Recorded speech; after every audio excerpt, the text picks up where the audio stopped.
भतेरी भतेरी अपने मजबूर माँ बाप की दो लड़कियों के बाद तीसरी औलाद थी। तीन लड़कियों के पैदा होने से दुखी होकर उसके पिता ने उसका नाम भतेरी रख दिया था। भतेरी का अर्थ था बहुत, और भतेरी के माता पिता अब चौथी लड़की नहीं चाहते थे। खैर, भतेरी का नाम सार्थक हुआ। उसके बाद एक लड़के का जन्म हुआ, लेकिन भतेरी अभी भी एक बोझ ही थी। जब भतेरी 6 वर्ष की हुई तभी उसका बाप मर गया। पिता की मौत के बाद घर में अब उसकी माँ विमला और दादी रज्जो ही थे, जो इन चारों भाई बहनों का भरण पोषण कर रहे थे।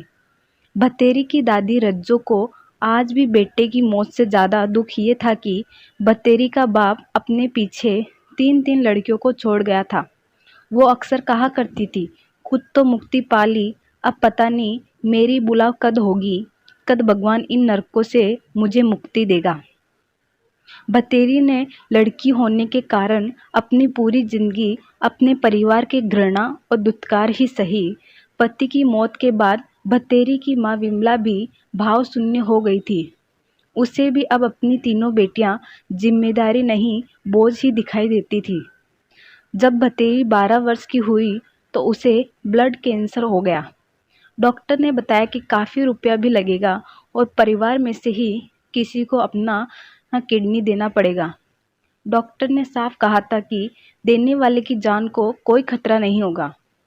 12 साल की लड़की के ब्लड पे कैंसर होने की खबर जैसे ही गांव वालों को लगी तो भतेरी के लिए गांव वालों का दिल पसीज गया। घर की माली हालत देख भतेरी के इलाज का पूरा खर्चा गांव वालों ने उठाने का फैसला किया। लेकिन यहाँ समस्या पैसे की नहीं आ रही थी। ग्रामीण समाज आज भी भावनात्मक समाज है।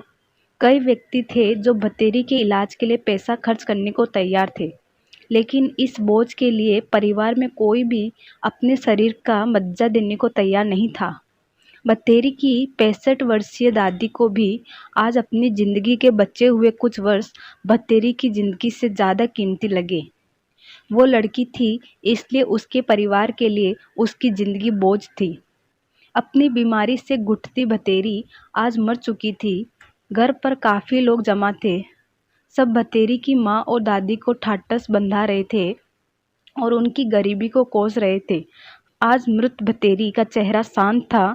उसने अपनी जिंदगी में बस अपने परिवार की दुत्कार सही थी और बाद के कुछ समय बीमारी की पीड़ा, लेकिन आज वो शांत लग रही थी। क्या इच्छा रही होगी उसके अंत समय में। एक बार उससे कहते सुना था, माँ आदमी मरने के बाद अलग अलग रूप में जन्म लेवे हैं, कुत्ता, कीड़ा, चूहा या डांगर, पालतू पशु। माँ, मैं तो डांगर या कीड़ा बन जाऊंगी पर आदमी ना बनूं।